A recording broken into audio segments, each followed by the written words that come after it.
Yes, this message is for the President of Nigeria, President Tinubu. Sir, we heard what you said for the governor of Benue State to go and do peace talk, dialogue with terrorists, with Fulani herdsmen and Boko Haram that have been slaughtered thousands of people in Nigeria, both in Benue State. You are asking the governor to go and do dialogue, to go and do peace talk with them. But President Tinubu, I want to ask you a question. Mazi Nnamdi Kanu, why can't you do dialogue, peace talk with him to release this innocent man? President Tinubu, why can't you do peace talk with Mazi Nnamdi Kanu?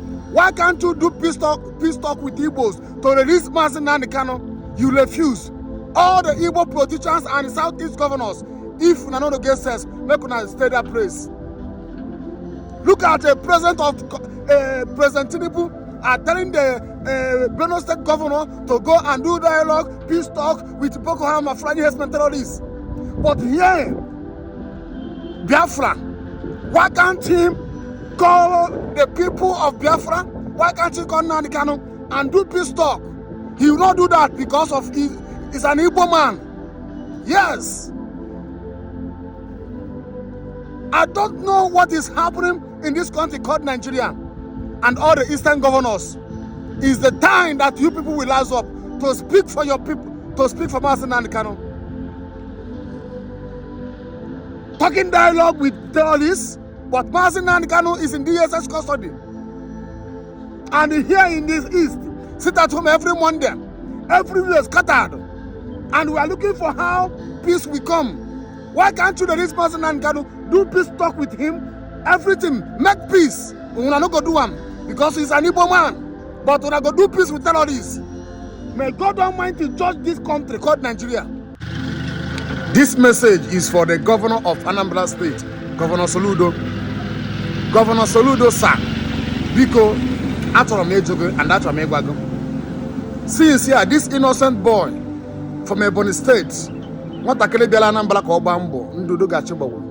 And this thing achieved the trouble between Anambra and the Ebonyi State. Kedi Hikwu as a governor. Kedi Hikwu.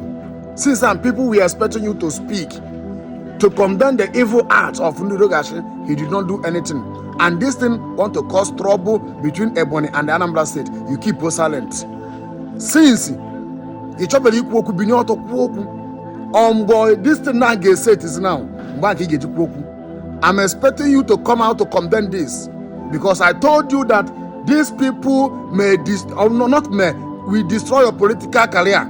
I told you this thing. How many innocent people can got along on that slaughter in Anambra State? Both Manda Anambra. I'm expecting you to come out because this small boy they can have bubble. He's human being like me and you. All these innocent people is human being like me and you. So you need to value them. Because if you not value them, God in heaven value them. So you need to condemn this thing. And that's my pursuit when I went there on the states. If I have on another number, no. Governor Soludo and Undo Udogashi. One has G5 on the Bianas and number. No, you people should stop it. Soludo and then do Dogashi Makaha. No, because even Udogasha, Mande Bonaba, Mande Manda Blondibo, not that place. So you people should calm down. We Anambra, we are not in support of this evil. We are not in support of this evil. We are not in support of that. So Governor Soludo, please, you need to do something. You need to do something so that this thing will come. You need to do something. Please, and let there be peace in Igbo land. Igbo, we are one. Before the Britain, I beg you, say, Nyama Ebonyi, Menug, Manambra, Kawasi, and Hasasi, Igbo, we are one. So let this trouble, let it stop. Obuluna, for example, Obunando, Fulani herdsmen, maybe Ndudogashi made mistake. We have innocent Fulani man. Ndu Fulani, Ana, Abamba, no one if you work in Anambra State. I'm on Kemba, Governor Soludo, Ijige, Bidiku, condemn what happened. My name is Lono. You need to speak up.